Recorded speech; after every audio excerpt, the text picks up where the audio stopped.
ବର୍ତ୍ତମାନର ବଡ଼ ଖବର, ପାରାଦୀପ ଜିରୋ ପଏଣ୍ଟ ନିକଟରେ ଯୁବ ଅଧ୍ୟାପକଙ୍କର ଟ୍ରକ୍ ଦୁର୍ଘଟଣାରେ ମୃତ୍ୟୁ।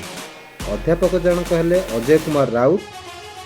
ସେ ନିଜ କାର୍ଯ୍ୟ ସାରି ଘରକୁ ଫେରୁଥିବା ସମୟରେ ଜିରୋ ପଏଣ୍ଟ ନିକଟରେ ଏକ ଦ୍ରୁତଗାମୀ ଟ୍ରକ୍ ତାଙ୍କୁ ଧକ୍କା ଦେଇଥିଲା, ଯାହାଫଳରେ ଘଟଣାସ୍ଥଳରେ ଅଜୟ ରାଉତ ମୃତ୍ୟୁବରଣ କରିଥିବା ସୂଚନା ହସ୍ତଗତ ହୋଇଛି। ଘଟଣାସ୍ଥଳରେ ପାରାଦୀପ ପୋଲିସ ପହଞ୍ଚି ତଦନ୍ତ ପ୍ରକ୍ରିୟା ଆରମ୍ଭ କରିଥିବା ସୂଚନା ମଧ୍ୟ ହସ୍ତଗତ ହୋଇଛି।